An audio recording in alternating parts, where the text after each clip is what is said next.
Puji Tuhan, selamat malam. Kembali lagi di Zoom online kami. Sebelum kita memulai pembelajaran kita saat malam hari ini, mari kita sama-sama berdoa. Pujian syukur kami kepadamu ya Tuhan Yesus yang baik, yang luar biasa, selalu peduli kami.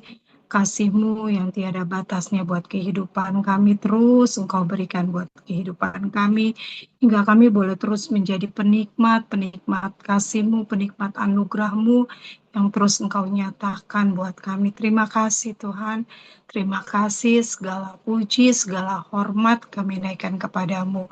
Kembali saat malam hari yang indah ini Tuhan, kami memohon kepadamu, memohon ampuni segala salah dosa kami ya Tuhan, dari setiap perkataan kami, pikiran kami, perbuatan kami, yang seringkali menyakiti hati Engkau, Tuhan ampuni kami Tuhan. Saat malam hari ini kami kembali Tuhan, meminta pimpinanmu dalam ibadah Zoom kami ini Tuhan. Engkau saja yang menyertai kami, Engkau saja yang berada dalam Zoom kami Tuhan, walaupun kami berjarak Tuhan bersama teman-teman kami yang saat ini akan bergabung, baik yang akan melihat rekaman kami, Engkau saja yang beserta dengan kami, berikan kami pengertian, hikmat daripadamu. Oh Tuhan Yesus, tolong kami biar dalam kami mendengarkan Zoom kami ini Tuhan, kami mempunyai fokus Tuhan Yesus kepada kebenaran firman-Mu Tuhan. Tolong kami, mampukan kami Tuhan, untuk kami mengikuti ibadah ini, biar bukan satu rutinitas, tapi biarlah kerinduan kami untuk memuliakan Engkau. Terima kasih Tuhan Yesus. Terpuji-pujilah Engkau, kami sungguh percaya Engkau memberkati hamba-Mu, Kau persiapkan hamba-Mu dengan urapan daripadamu, hikmat daripadamu, pengertian daripadamu Tuhan, hingga hamba-Mu boleh berani Tuhan Yesus memaparkan setiap kebenaran firman-Mu, boleh menjadi berkat buat kami semua saat malam hari ini. Terima kasih Tuhan. Terima kasih, kami serahkan ibadah kami ini ke dalam tangan-Mu, dan kami peralaskan doa kami hanya dalam nama Tuhan Yesus Kristus. Haleluya. Amin. Puji Tuhan, saya akan bacakan Efesus 6 ayat 1-4. Hai anak-anak, taatilah orang tuamu di dalam Tuhan, karena haruslah demikian. Hormatilah ayahmu dan ibumu. Ini adalah suatu perintah yang penting seperti yang nyata dari janji ini, supaya kamu berbahagia dan panjang umurmu di bumi. Dan kamu, bapak-bapak, janganlah membangkitkan amarah di dalam hati anak-anakmu, tetapi didiklah mereka di dalam ajaran dan nasihat Tuhan. Puji Tuhan. Puji Tuhan, kita lanjut kepada pembahasan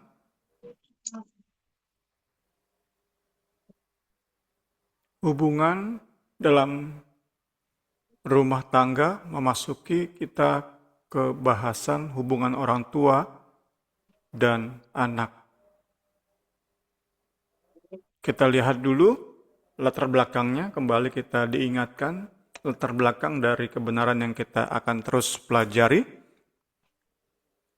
Nggak bisa dilepaskan dari bagaimana kita menjalani hidup dengan saksama, dengan penuh pertimbangan, dengan penuh kehati-hatian.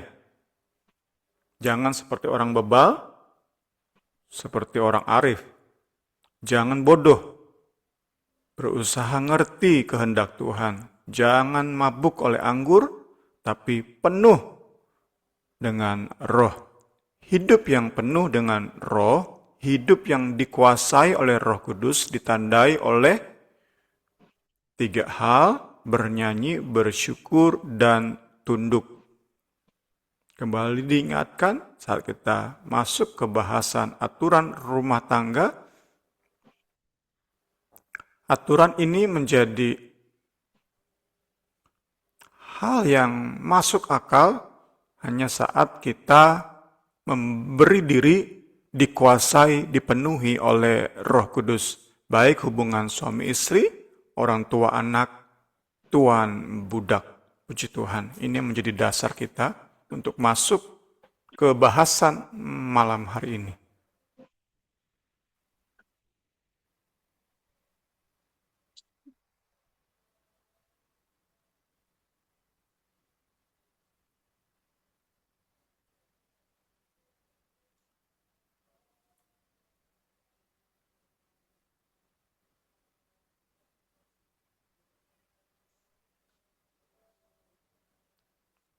Hubungan saling tunduk berikutnya yang Paulus bahas adalah orang tua dengan anak. Orang tua dengan anak. Pembahasan yang kita lihat secara hitung-hitungan ayat itu lebih singkat daripada aturan tentang hubungan suami istri. Saat kita lihat ayat-ayat kita, ayat 1 sampai 4 itu 3 ayat untuk anak, 1 ayat untuk orang tua, khususnya bagi ayah. Kemudian ayat 5 sampai 11, ayat 5 sampai 9, Efesus 6, 4 ayat untuk hamba atau pegawai, 1 ayat untuk tuan atau majikan atau atasan. Hubungan orang tua anak ada 4 ayat, hubungan bawahan atasan 5 ayat, dibandingkan dengan hubungan suami istri itu 12 ayat.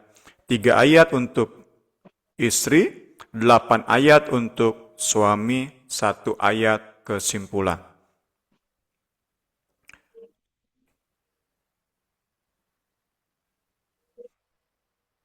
Kembali diingatkan bahwa dasar dari aturan Kristen itu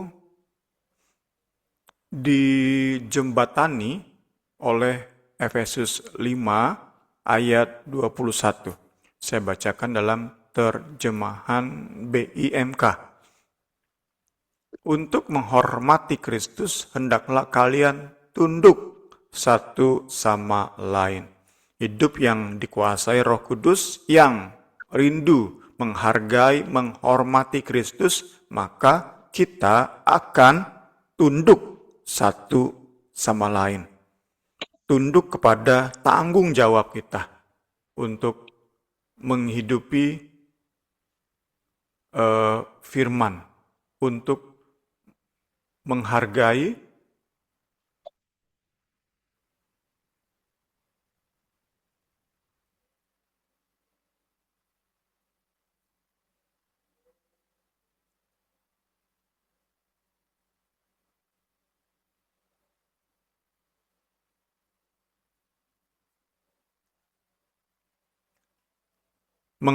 Kristus, menghormati Kristus, maka di sini kita lihat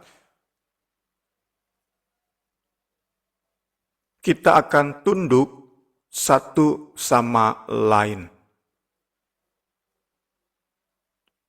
Jadi kalau kita mau bicara tentang kondisi ideal, kondisi alkitabiah yang kita dapati di Efesus 5 dan 6 saat belajar tentang aturan rumah tangga, maka kondisi idealnya kurang lebih seperti ini. Istri tunduk dengan senang hati kepada suami yang tunduk pada tanggung jawabnya untuk mengasihi istri. Anak taat, penuh hormat kepada orang tua yang tunduk pada tanggung jawabnya untuk mendidik anak di dalam didikan dan nasihat Kristus. Ketiga, pegawai bawahan mengabdi dengan sepenuh hati kepada atasan yang tunduk pada tanggung jawabnya untuk menghargai para pegawainya. Ini kondisi ideal, kondisi alkitabiah yang sedang kita bicarakan. Inilah kondisi yang sama-sama perlu kita kejar dalam persekutuan, dalam gereja yang sedang sama-sama kita bangun. Sehingga saat kondisi ideal tadi tercapai, maka ada 2 hal yang kita bisa dapati. Pertama, dihubungkan dengan paragraf sebelumnya, kita akan menjadi orang-orang Kristen yang jalani hidup dengan saksama, yang jalani hidup yang konsisten dengan keanggotaan kita di surga. Itu yang pertama. Yang kedua, dihubungkan dengan paragraf berikutnya. Kita menjadi orang-orang Kristen yang dunia lihat sebagai orang-orang yang mengandalkan kekuatan Tuhan dan memperlengkapi diri dengan perlengkapan perang Tuhan. Puji Tuhan, ini saat kita coba menggabungkan paragraf sebelum aturan rumah tangga dan paragraf sesudah aturan rumah tangga. Puji Tuhan. Kembali ke ayat-ayat pokok kita di malam hari ini, seperti halnya dengan istri, maka kita lihat di sini bahwa nasihat datang lebih dulu kepada mereka yang berada di bawah otoritas. Seperti halnya istri di bawah otoritas suami, anak di bawah otoritas orang tua.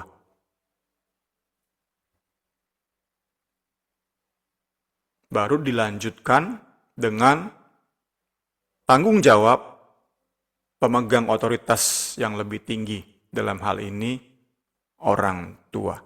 Kita masuk ke ayat pertama, puji Tuhan. Cukup jelas di sini bahwa nasihat ditujukan kepada jemaat lokal di kota Efesus yang terdiri dari keluarga-keluarga yang datang bukan hanya untuk memuji menyembah Tuhan, tetapi untuk terima arahan firman bagi hidup mereka, bagi rumah tangga mereka, bagi keluarga mereka. Jadi kita bisa bayangkan ada suami istri bawa anak, mereka hadir saat penatua bacakan surat dari Rasul Paulus. Itu yang kita bisa bayangkan di pikiran, di imajinasi kita,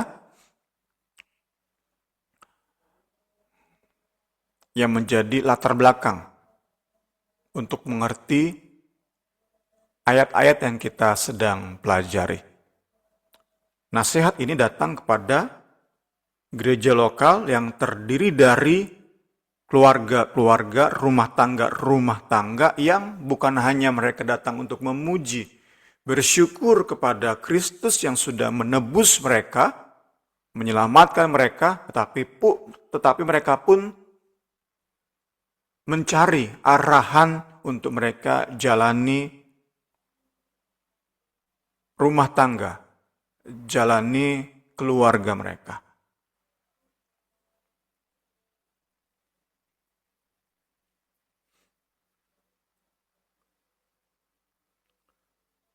Anak-anak diharapkan untuk menghargai orang tua mereka, terutama ayah.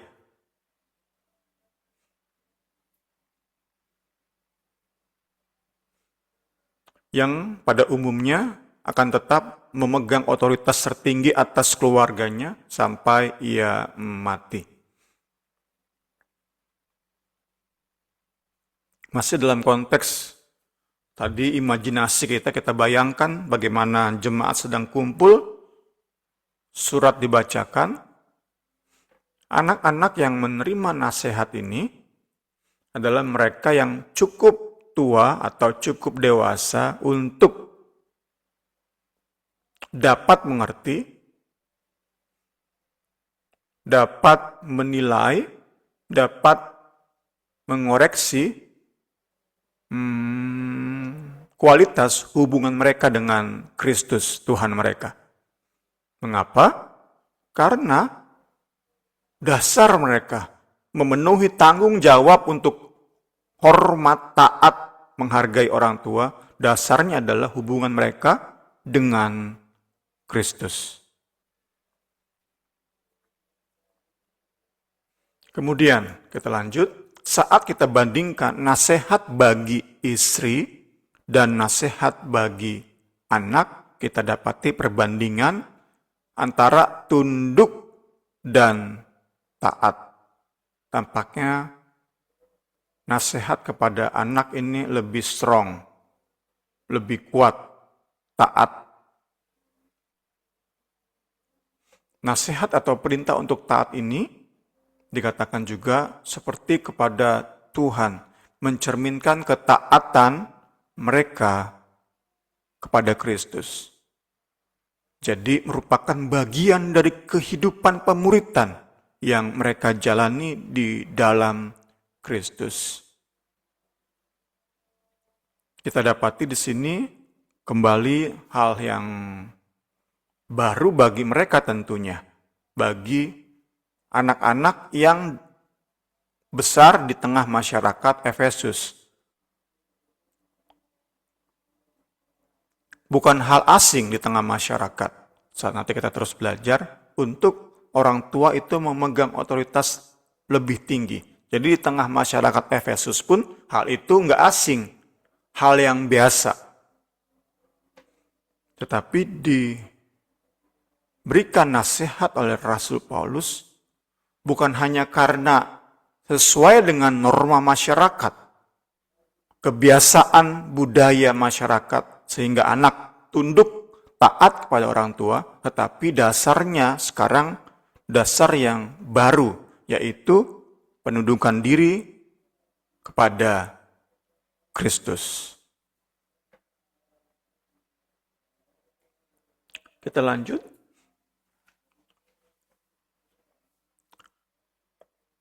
Kita lihat kata berikutnya, karena haruslah demikian.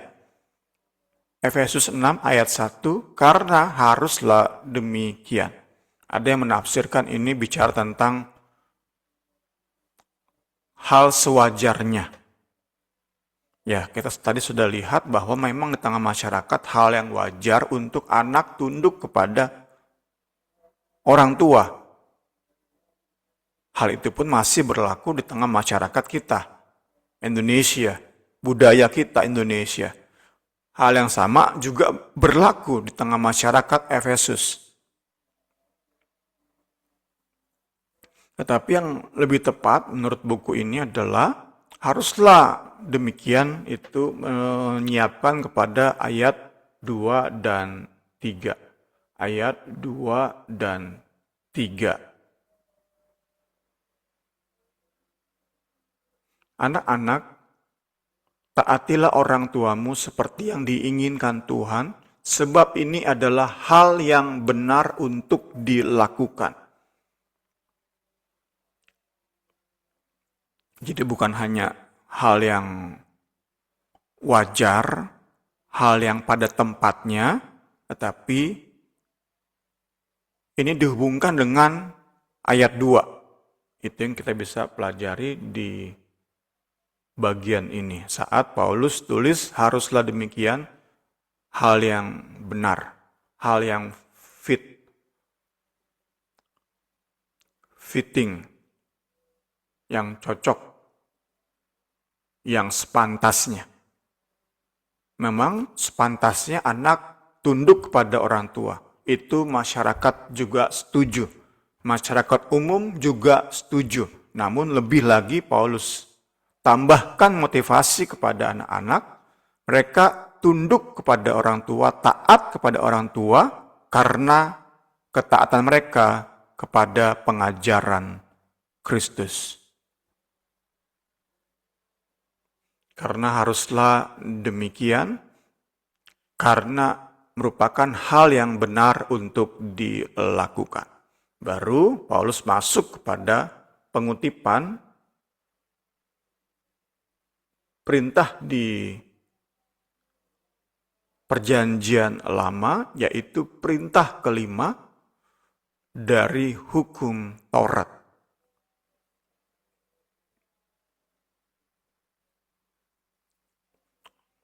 Kita lihat selanjutnya, dalam konteks Perjanjian Lama, menghormati, menghargai itu sama dengan taat. Jadi itu berarti tidak menaati sama dengan tidak menghargai, tidak menghormati orang tua.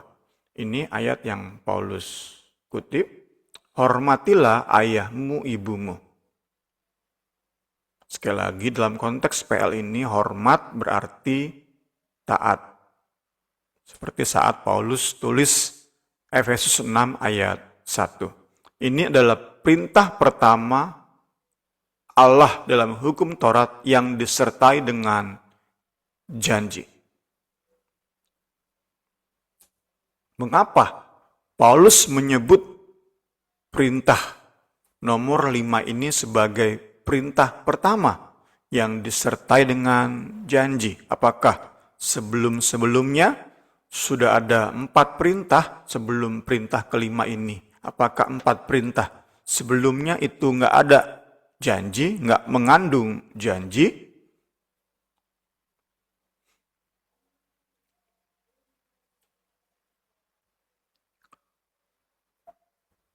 Buku ini jelaskan bahwa di Keluaran 20 ayat 4-6 itu sudah ada perintah, yaitu perintah kedua yang tampak seperti mengandung janji. Sama-sama kita lihat.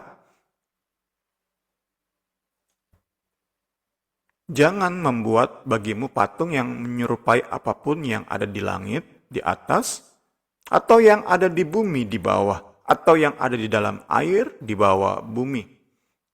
Jangan sujud menyembah kepadanya atau beribadah kepadanya, sebab aku Tuhan Allahmu adalah Allah yang cemburu, yang membalaskan kesalahan bapa kepada anak-anaknya, kepada keturunan yang ketiga dan keempat dari orang-orang yang membenci aku. Nah, ini seperti janji ini kan? Tetapi aku menunjukkan kasih setia kepada beribu-ribu orang, yaitu mereka yang mengasihi aku dan yang berpegang pada perintah-perintahku. Ini tampak seperti janji.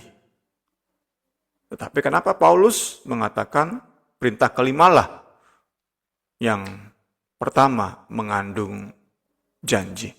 Penjelasan buku kita ini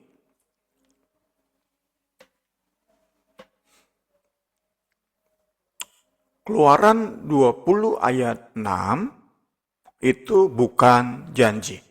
Ini penjelasan yang saya yakin penafsiran yang aman. Di ayat 6 tadi kita sudah baca, itu bukan janji, tetapi deskripsi dari karakter Yahweh, Allahnya Israel. Bukan janji, tetapi deskripsi, penggambaran dari karakter Allah Israel. Nah, barulah di ayat 5 kita dapati janji. Karena itu kita bisa sepakat bahwa Paulus tepat saat menunjuk perintah kelima sebagai perintah pertama dengan janji. Seperti yang tercatat di Keluaran 20 ayat 12. Hormatilah ayahmu dan ibumu supaya lanjut umurmu. Inilah janjinya, lanjut umurmu di tanah yang diberikan Tuhan Allahmu kepadamu. Inilah janji. Janji yang pertama di dalam hukum Taurat. Puji Tuhan. Kita lanjut.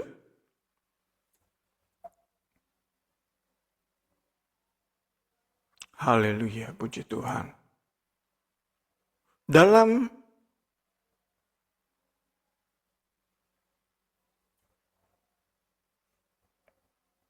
konteks perjanjian lama, dalam konteks originalnya, janji yang diberikan bagi anak-anak yang menaati orang tua adalah hidup yang panjang, hidup yang baik di tanah perjanjian. di tanah yang Allah janjikan bagi mereka. Tentu kita tahu bersama menunjuk kepada tanah Kanaan. Nah, Paulus tafsirkan, perluas ayat ini, kita lihat di ayat 3. Supaya kamu berbahagia, itu good life, dan panjang umur, long life, di bumi. Kalau di kitab Keluaran kan janji awalnya itu di tanah perjanjian. Paulus tafsirkan di bumi.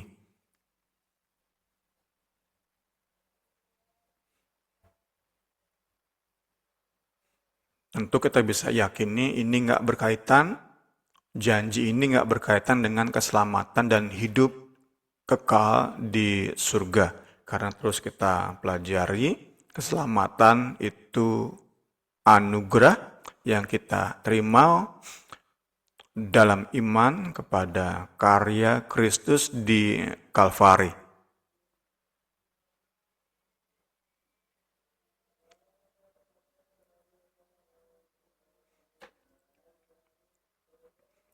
Menafsirkan janji ini dibawa kepada dunia modern, buku ini jelaskan bahwa sebuah masyarakat, society, yang diisi oleh anak-anak yang merawat orang tua mereka adalah masyarakat yang stabil, yang beradab, ya, kita bisa katakan seperti itu, yang bisa lebih panjang dalam menjalani masyarakat mereka. Nggak kacau, nggak penuh dengan pemberontakan, pembiaran, dan lain-lain sebagainya. Tentu ini bisa kita masukkan kepada isu perdebatan yang terus dan terus. Bolehkah menempatkan orang tua, menitipkan orang tua di panti jompo? Itu kan hal yang akan terus menjadi perdebatan. Tetapi saat kita lihat bagian ini, prinsipnya adalah bagaimana anak cared, peduli kepada orang tua mereka. Nah, kembali seperti kita sudah bahas kemarin, minggu lalu, kita nggak bisa langsung menghakimi para anak yang menitipkan orang tuanya ke seperti BSH, Bogor Senior Hospital, Senior Living, rumah atau panti jompo. Ini yang akan terus jadi perdebatan, tetapi kiranya kita nggak mudah menghakimi para anak yang menitipkan, karena sekali lagi ini masuk ke hal-hal praktis, harus dilihat filosofisnya sama-sama kita. Kita belajar dan belajar terus. Latar belakangnya apa? Hal filosofisnya apa?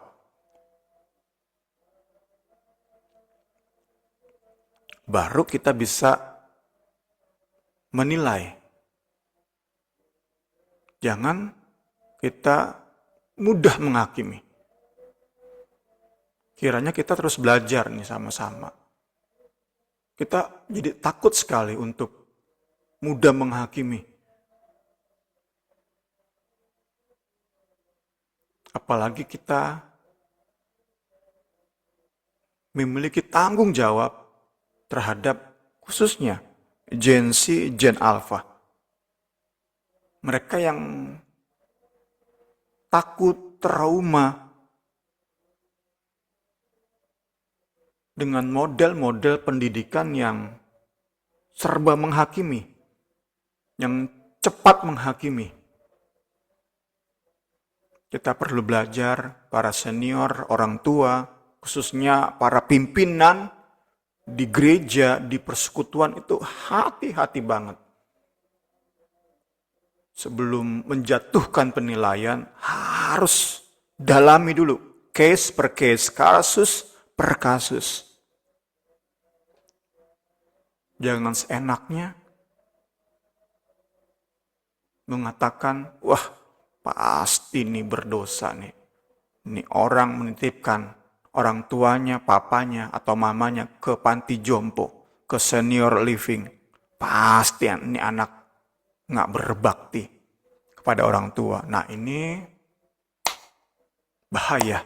Kita khususnya PD Injil ingin menjadi pihak yang menggerakkan semangat untuk hati-hati dalam menilai, hati-hati dalam menghakimi. Kita sungguh rindu menjadi berkat bagi Gen Z, bagi Gen Alpha, bagi generasi penerus. Karena udah capek kita. Gereja dipenuhi oleh para Farisi yang jago sekali menghakimi.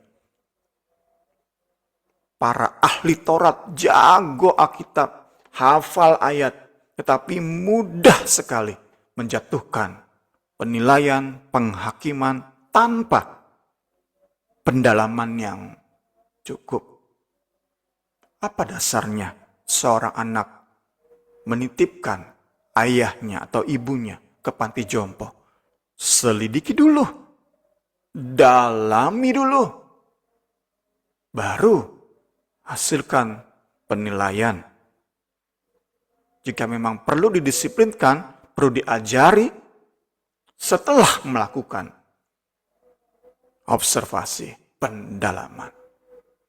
Kiranya kita bisa terus, khususnya di PD Injil, menjadi penyebar semangat enggak mudah menghakimi. Dalam kerinduan kita mempermuliakan Kristus, dalam kerinduan kita menjadi berkat bagi generasi penerus. Puji Tuhan. Kita masuk ke ayat terakhir di malam hari ini. Orang tua yang menerima tanggung jawab di ayat 4 ini. Kembali kita diingatkan, baik suami, baik istri, baik orang tua, anak, atasan, bawahan, masing-masing terima tanggung jawab. Tanggung jawab, puji Tuhan.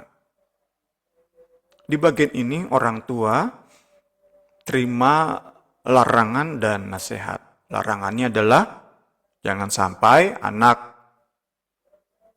kepahitan, jangan sampai membangkitkan amarah di hati anak-anak. Itu larangannya. Nasihatnya adalah didik dalam takut akan Tuhan, dalam ajaran dan nasihat.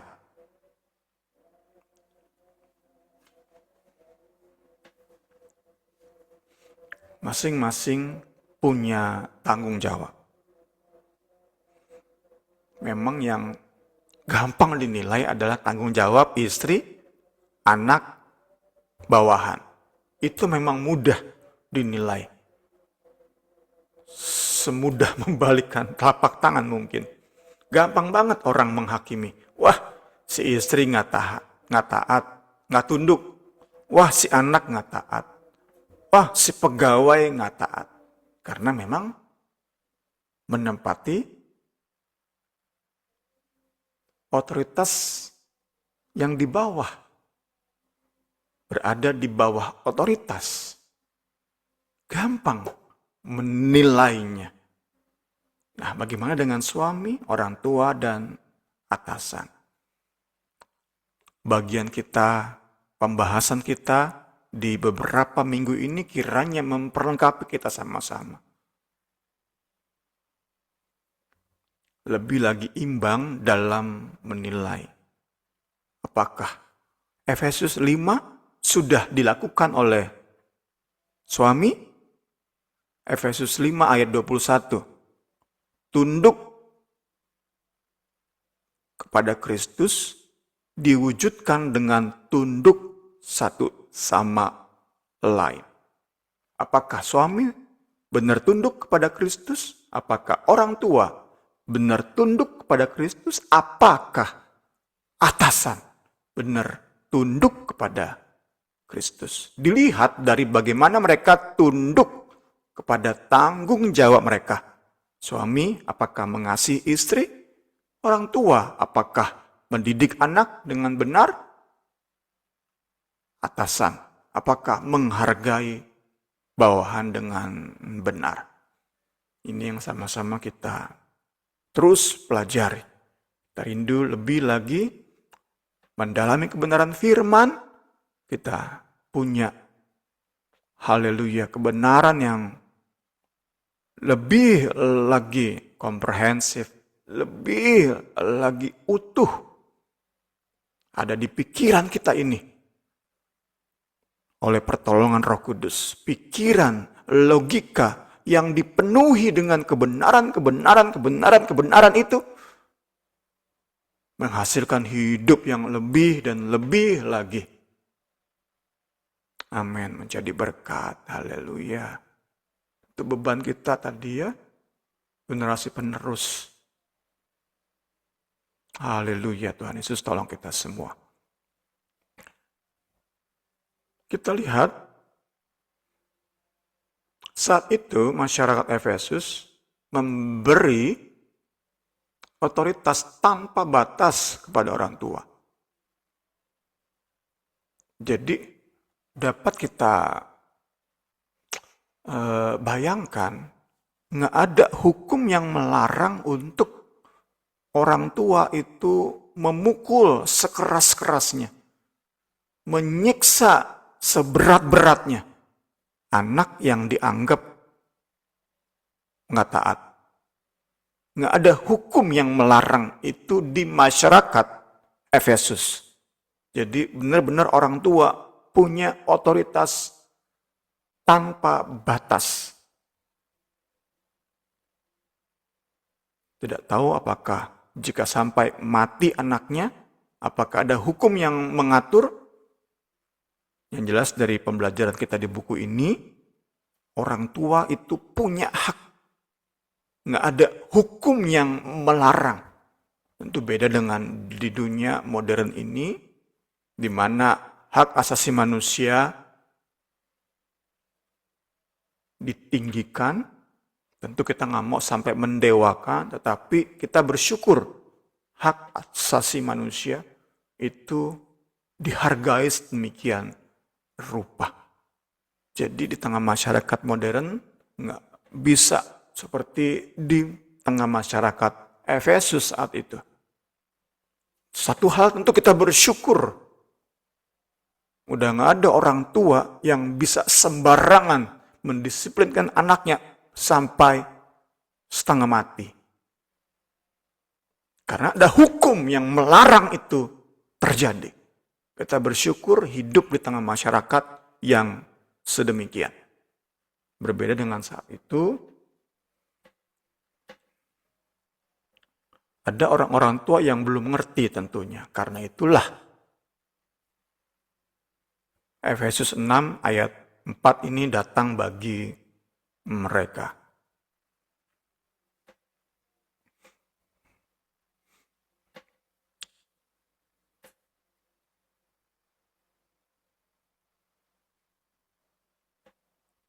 Paulus justru ingatkan kamu bertanggung jawab untuk jangan sampai anak kalian marah. Wah, itu kan benar-benar merubah paradigma ya. Benar-benar menjungkir balikan pemahaman. Mereka jemaat yang terbentuk dengan budaya kota Efesus terima nasihat ini. Jangan sampai anak kalian marah.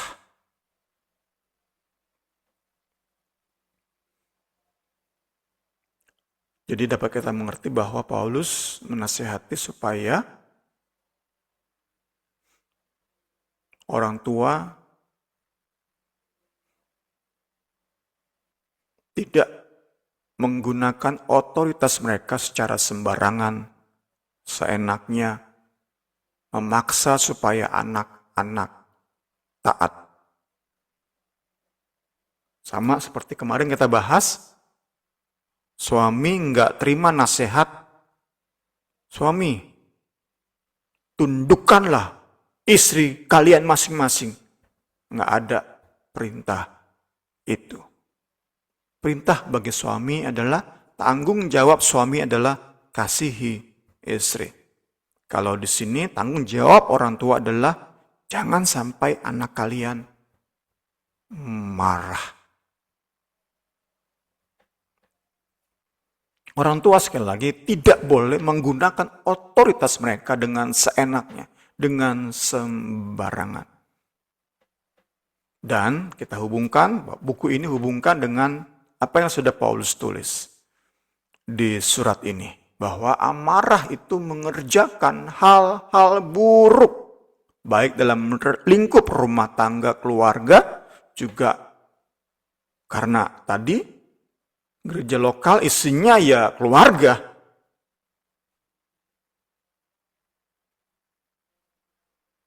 Amarah mendatangkan hal-hal buruk bukan hanya bagi keluarga, tapi juga bagi kehidupan berjemaat.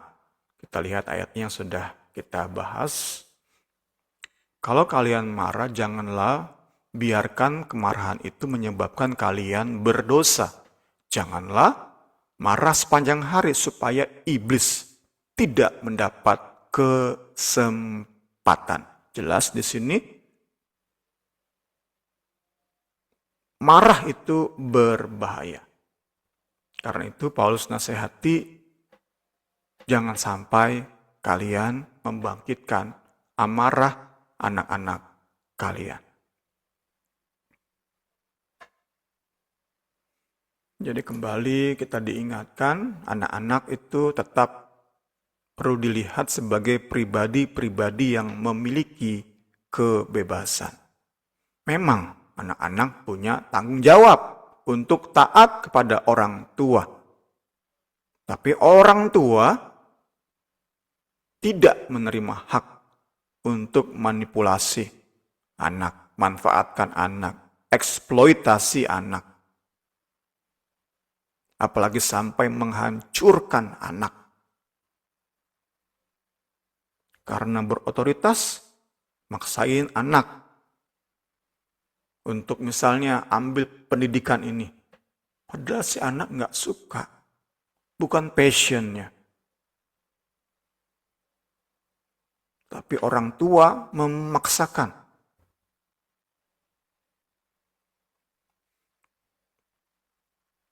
Apalagi sampai kepada isu-isu modern di mana anak dijadikan artis, anak dijadikan bahan cari viewer, mentang-mentang anak berada di bawah otoritas orang tua. Ini yang Paulus ajarkan. Dan kita percaya orang tua yang terus beri diri dikuasai roh, yang mau tunduk kepada Kristus akan berjuang untuk menaatinya. Kita harus didik, karena selanjutnya didiklah anak. Tetapi jangan sampai buat mereka marah. Terakhir di malam ini, orang tua dinasihati untuk mendidik anak-anak dalam didikan nasihat. Kita lihat versi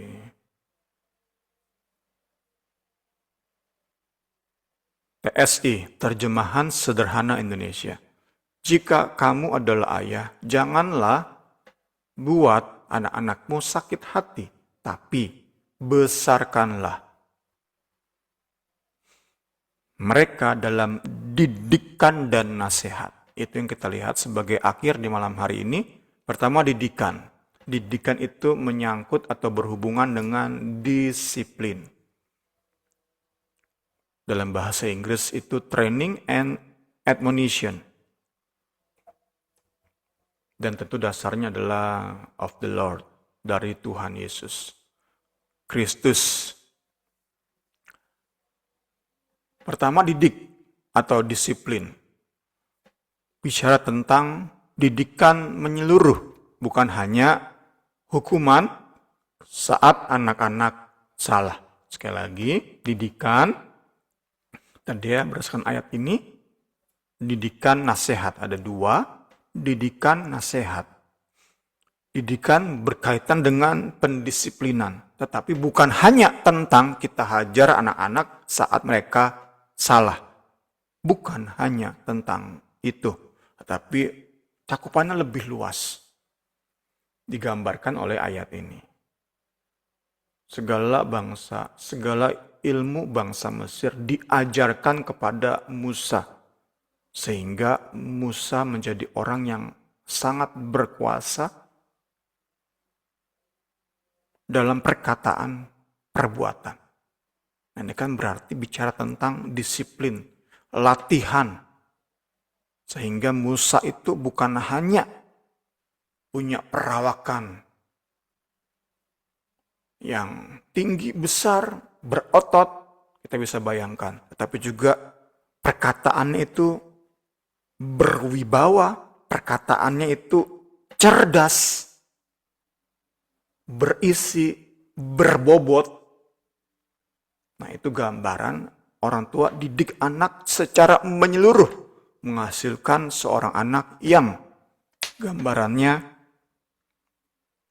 benar-benar dihasilkan dari firman Tuhan. Apa yang Alkitab ajarkan, kita coba itu terapkan kepada anak-anak kita, puji Tuhan. Didikan itu. Terakhir, nasihat. Nasihat lebih bersifat kepada ajaran, didikan yang diberikan secara verbal. Biasanya lisan. Dari mulut ini. Bisa juga tulisan. Apalagi di zaman sekarang ini. Kita bisa beri nasihat lewat WA contohnya. Saya sendiri coba rutin kasih atau share renungan kepada anak-anak di grup kami, keluarga. Sekali lagi, verbal. Kata-kata, bukan lagi hukuman, bukan pendisiplinan, tetapi bicara tentang nasihat verbal. Baik lisan lewat mulut, juga lewat tulisan. Sekali lagi, dasarnya adalah kebenaran firman Tuhan. Karena itu mau nggak mau orang tua, terlebih ayah, belajar dan belajar firman. Tanpa itu, anak akan terbentuk oleh pendisiplinan yang sesat, yang enggak alkitabiah. Ngeri. Tanggung jawab kita kepada anak, tanggung jawab senior kepada junior, tanggung jawab pimpinan gereja kepada jemaat. Itu ngeri saat kita nggak terus belajar firman. Kita akan didik dan nasihati mungkin hanya 50% berdasarkan firman, tetapi lainnya berdasarkan pengalaman lah, berdasarkan tradisi lah, berdasarkan budaya lah. Kan bahaya ya, ngeri. Anak-anak, junior, jemaat yang dihasilkan, yang terbentuk, itu ngeri. Jika didikan nasihat kita hanya misalnya 10% berisi firman, lainnya hikmat manusia. Wah, itu ngeri banget. Sangat mengerikan. Karena itu, mau nggak mau, orang tua khususnya ayah, senior yang terbeban kepada junior, dan para pimpinan gereja. Mau nggak mau dalami firman supaya bisa membentuk seperti tadi. Di Mesir, Fir'aun membentuk Musa sedemikian rupa.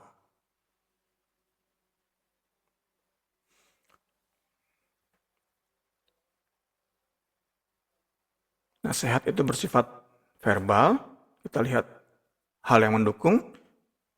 Semuanya ini menimpa mereka sebagai contoh, dituliskan untuk menjadi peringatan. Contoh peringatan. Jadi lebih kepada nasihat-nasihat lewat teladan, lewat kisah-kisah orang lain. Kita bisa kasih kepada anak kan, contohnya orang ini. Hidupnya seperti ini karena ini. Sehingga anak kita bisa buka wawasan. Nggak sembarangan dalam menjalani hidup. Seorang bidat yang sudah kau nasihati 2 kali, 1-2 kali kau nasihati, hendaklah engkau jauhi. Nasihat juga sama di sini. Puji Tuhan, kiranya apa yang sudah kita pelajari lebih lagi memperlengkapi kita.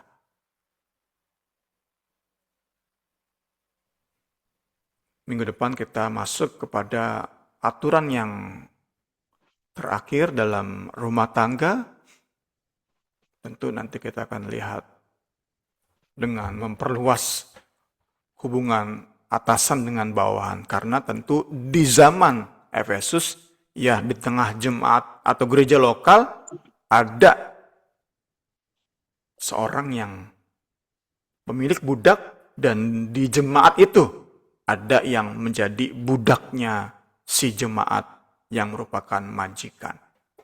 Dan itu ya tentu di gereja lokal ya jarang terjadi, kecuali gereja lokal sudah sangat besar, bawahan dan atasan satu gereja.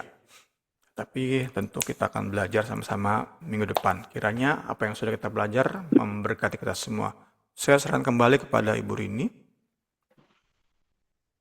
Ya, puji Tuhan, saat malam hari ini ada Kak Suci. Mungkin Kak Suci ada yang mau ditanyakan atau menambahkan tentang pemaparan ini? Ya, Silakan. makasih Semi, makasih. Iya, Kak. Suaranya agak kecil, Kak. Agak kecil ya. Bentar. Iya, Tes. Tes. kurang. Ini gimana? Udah? Iya, sekarang oke. Sudah ya. Oke, Iya, makasih Bung Semi dan Marin. iya, Kak. Oke. Itu tadi tentang apa ya? Bagaimana kita memberikan didikan kepada anak terutama gitu ya. Mm-mm. Eh, Pengalaman saya gitu agak sulit karena anak sekarang kritis sekali ya. Jadi Betul.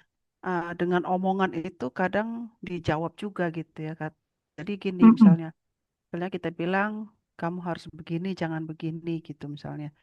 Terus Mm-mm. ya ada aja jawabannya gitu. Berarti di counter balik misalnya, ya mama nggak perlu ngomong, buat aja contohnya, nggak perlu Oke, ngomong gitu. Nah sekarang seperti itu gitu ya. oke, iya. Kalau lewat WA nggak direspon gitu ya. Kalau misalnya Bung Mm-mm. Semi terbiasa pakai WA nggak respon. Tapi kalau saya biasanya ada ayat firman kita juga ada grup bertiga gitu ya. Mm-mm. Ada firman saya share di grup, maksud saya supaya baca sama-sama gitu. Jadi Iya, nggak mesti juga ini baca nih nggak. Yang penting share ke grup mereka baca ya sudah gitu.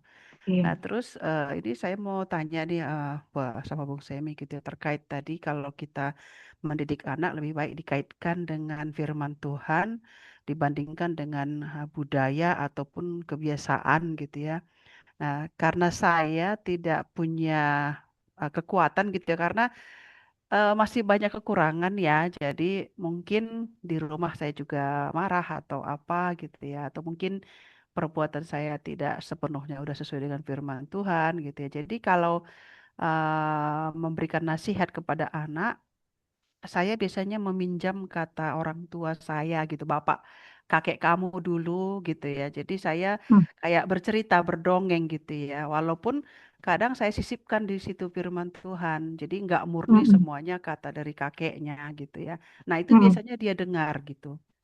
Biasanya dia Mm-mm. dengar. Jadi atau kadang saya kombinasi gitu ya. Jadi memberikan nasihat, misalnya ada muatan firman Tuhannya, tapi tetap ada tambahan bahwa dulu kakek atau nenek bilang begini, begini, begini gitu. Nah itu gimana ya, Bung ya? Apakah masih masih oke atau dikurangi kata dari kakeknya dulu yang nggak pernah dia ketemu gitu ya? Atau memang harus murni 100% dari cerita firman yang kita kita berikan, nasihat firman Tuhan saja, atau boleh ditambahi dengan misalnya nasihat orang tua yang memang di firman Tuhan juga ada gitu. Tapi dulu orang tua tidak ngomong itu dari firman Tuhan, dari ayat ini nggak ada ayatnya gitu. Tapi begitu kita dengar sekarang firman Tuhannya, oh ternyata ada ya nasihat orang tua kita dulu ternyata ada di firman Tuhannya gitu. Tapi dulu mereka nggak bilang kalau itu di firman Tuhan gitu. Gitu aja mungkin Mm. pertanyaannya. Makasih ya. Iya, makasih Kak Suci. Ya, Ya, Bung Femi. Iya berarti eh, saya dapat dari pertanyaan Kak Suci, kita yang jadi orang tua perlu belajar sehingga kita bisa belajar firman supaya kita bisa mm, memfilter atau memilah-milah mana yang kita bisa berikan kepada anak kita. Memang saat kita terus memberi dukungan, ini kata eyang, ini kata kakek, memang akan jadi kebiasaan yang menurut saya sih kurang bagus. Tetapi tadi yang penting intinya prinsipnya itu kan hal kembali hak praktis ya Kak Suci ya. Beda-beda kita tentu. Tetapi prinsipnya tadi saya dapat. Saat kita dalami firman terus, kita bisa pilah-pilah nih. Oh nasihat ini bener nih. Tinggal kita tambahin kata opatian. Gitu kan. Jadi cuman ya tadi, kalau menurut saya terlalu sering menggunakan atau menjadikan opatian itu sebagai referensi itu kurang baik menurut saya. Tetapi tentu pengalaman atau pemahaman saya beda. Kalau Kak Suci pengen tetap gunakan itu, bagi saya sih bebas-bebas aja. Tetapi satu hal saya percaya Kak Suci terus belajar firman Tuhan, kebenaran, sehingga bisa pilah-pilah mana yang kata orang tua, kata opa, itu yang bisa diteruskan kepada Tian, bisa di-share kepada Tian. Dan mana yang, wah nggak sesuai firman nasihatnya nih. Ya berarti bisa disingkirkan, bisa di-stop di pemahamannya Kasuci, nggak diteruskan kepada pemahamannya Tian. Bagi saya sih yang pentingnya di situ, yang prinsipalnya yang bisa kita katakan bersifat filosofisnya ya di situ. oke. Kasuci udah terus belajar sehingga bisa memilah, sehingga pada praktisnya mungkin kita berbeda. Kok saya enggak suka mengatakan kata opa, kata oma, tetapi yang penting kan nasihatnya nyampe ke telinga, ke pemahaman dari anak kita. Praktisnya beda, tetapi hal yang mendasarinya itu sama.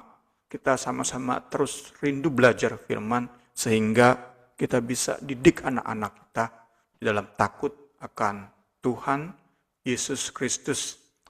Kiranya bisa menjawab ya kan, Suci ya. Iya, iya, iya. Itu juga karena ketidakberdayaan akhirnya ya, Bung ya. Karena saya merasa saya terbatas gitu ya. Tadi ya belum belum banyak gimana ya, belum semuanya bisa dilakukan secara praktis di rumah. Itu yang menjadi Hmm. kekurangan Mm-mm. kekurangan saya pribadi ya. Jadi Ya itu tadi muncullah kalimat yang mengevaluasi saya, ya mama mah teori pinter gitu. Jadi itu yang jadi kayak langsung saya terdiam gitu, Bung. Wah, Hmm. wow gitu. Jadi ini anak ternyata kritis sekali memperhatikan gitu ya. Artinya ya balik lagi, Bung, akhirnya mama memang eh, melakukan pelayanan A, B, C, D, E, F, G. Tapi kan saya yang tahu mama di rumah seperti apa. Nah itu kan jadi cambuk buat saya ya pribadi. Artinya, oh ya Tuhan, ternyata saya belum bisa melakukan sepenuhnya gitu ya. Seperti yang mungkin saya ajarkan ke mereka saat sekolah minggu, saat remaja, itu jadi tantangan tersendiri gitu ya. Jadi kesaksian dari Mas Wawan pas eh, Hmm. itu wah, Kemarin. wah bagi saya wow banget. Wah, ya Itu betul. luar biasa, pelan ngomongnya tapi bagi saya itu tajam gitu ya. Karena Hmm. intinya saya dapat kalau memang benar Kristus itu ada di hati, nggak ada alasan apapun gitu. Wow, itu wow banget itu. Saya sangat Hmm. diberkati dengan firman Tuhan yang sederhana tapi eh apa ya, membekas gitu ya. Jadi ya Hmm. terima kasih lah, artinya mendapatkan makna yang luar biasa gitu ya lewat firman Hmm. Tuhan yang kemarin. Oh gitu aja, Bung. Tuhan Yesus memberkati. Makasih. Iya, Ya, sama-sama Kak Suci. Kami ya, juga sama-sama. masih masih jauh juga cara mendidik anak-anak. Kalau kayak Bung Semi juga, ya kalau Bung Semi nasihatnya ke anak-anak lebih ke firman. Kalau Rini malah kadang-kadang ngobrol sama mereka berdua itu, apalagi udah besar-besar nih ya Kak Suci. Jadi Mm-mm. kayak temen, terus Mm-mm. kadang-kadang suka bagiin pengalaman waktu dididik sama papa mama. Mm-mm. Tapi terus diingetin gitu sama Bung Sami selalu bilang pengalaman kamu boleh kamu ceritain ke anak-anak, tapi Mm. jangan pengalaman kamu itu anak-anak itu juga kayak harus ngalamin nggak gitu Iya, gitu loh. iya, Nggak, iya, betul. gitu. Jadi ke anak-anak ya tarik ulur sih sebenarnya kayak gitu. Kita pengen anak kita begini ya nggak bisa. Mm. Pengennya kayaknya perfect gitu ya, tapi Mm. emang nggak bisa pastinya. Apalagi Mm. mereka lebih canggih sekarang kan pemikirannya lebih Betul. wah, lebih Iya. luas. Jadinya mau nggak mau kitanya juga harus terus belajar benar, terus sama buka wawasan ya Kak. Karena Mm-mm. zamannya mereka sama zaman kita nih kan beda gitu Iya. kan. Aha. Mm-mm. Ini juga mau masuk SMA ini pergumulan banget, minta tolong dalam Wah, doa ya, Bung. Ini iya Kak. kita hampir tiap malam berdiskusi berdua saja gitu karena Oh situasi ya. iya. Jadi mau Mm-mm. melibatkan bapaknya juga agak repot. Jadi Iya. itu ini saya lagi lagi berdoa gitu ya biar yang terbaik lah ya SMA-nya itu juga kita Amin. sedang lagi bergumul kira-kira lebih tepatnya di mana gitu ya. Karena Mm, kami orang tua dan dia beda gitu. Nah itu yang jadi iya, mencari titik temu nih. Dia mau betul. kemana, kami maunya kemana, tapi kan dia yang jalan gitu, dia yang sekolah. Benar, Jadi jangan betul. sampai salah gitu, jangan sampai salah Iya, langkah gitu. benar, Kak. Oke, Yang oke. penting Makanya, udah dikasih, iya, udah dikasih. Yang penting iya. udah dikasih nasihat ke anaknya. Terus tapi tetap Mm, misalnya belum dapet nih titik temunya ya, kita bilangnya ya mm, harus bertanggung jawab apa yang pilihan kamu gitu. Tapi kayaknya biasanya mm, mm, anak-anak sekarang kalau kita gituin dengan mm, pilihannya mm, dia mm. akan bertanggung jawab gitu loh. Jadinya Iya, iya, iya. kayak gitu deh. Sudah, sudah Oh, sampai segitu. Tiap oh hari ini iya, kita diskusin nih gitu, karena oke, kan tinggal berapa sip. bulan lagi ya. Oh Oke, iya, makasih, aha. makasih ya atas penjelasannya, Iya, Bung Semi. Tuhan berkati. Marin iya, juga. sama-sama. Iya, oke. Kalau gitu kita akan tutup pembelajaran kita malam ini. Nanti saya minta Kak Suci yang berdoa ya, Kak. Oke, mari kita berdoa.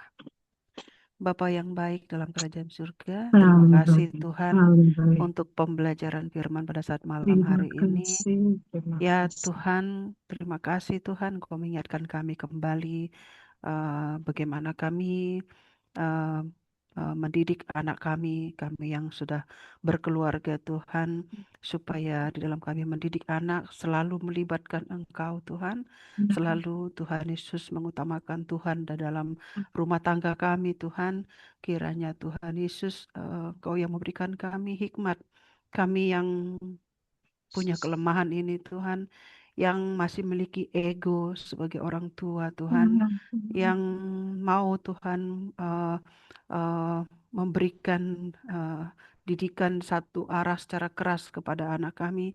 Ampuni kami Tolong Tuhan, ampuni kiranya kami. Engkau yang selalu Tuhan memberikan kami hikmat, Engkau yang di dalam pikiran Amin. kami, dalam hati kami, biarlah apa yang kami lakukan dalam rumah tangga kami, terutama dalam mendidik anak kami, Engkau selalu ada bersama dengan kami Tuhan. Dan kiranya Haleluya. keluarga kami boleh Haleluya. bertumbuh bersama-sama Ya akan Allah, pengenalan Tuhan Engkau Yesus. sebagai Tuhan dan Juru Selamat kami, Tuhan, di dalam kehidupan kami sehari-hari. Dan kiranya kami boleh, Tuhan, saling mengasihi satu dengan yang lain. Dan dalam rumah tangga Amin. kami, Tuhan, boleh menjadi berkat bagi sekitar kami, bagi tetangga kami. Terima kasih, Tuhan Terima Yesus, Engkau kasih sangat baik, Tuhan. yang boleh membukakan rahasia firman Tuhan dalam mendidik anak-anak kami. Terima kasih Tuhan Yesus, Engkau memberkati juga Bung Semi, Tuhan, untuk lebih lagi kiranya hikmat yang dari surga Tuhan selalu Engkau limpahkan, biar rahasia firman Tuhan boleh Engkau bukakan untuk boleh diberikan kepada kami Tuhan melalui pembelajaran Bible study ataupun melalui kegiatan-kegiatan yang lain dalam pelayanan Bung Semi. Biarlah nama Tuhan terpuji, Haleluya. termuliakan, dan siapapun yang akan mendengarkan pembelajaran pada malam hari ini boleh memberkati mereka semuanya. Amin. Terima Amin. kasih Tuhan Yesus, kami tutup Bible study kami pada saat malam hari ini. Dalam nama Tuhan Yesus kami sudah berdoa dan mengucap syukur. Haleluya. Amin. Amin.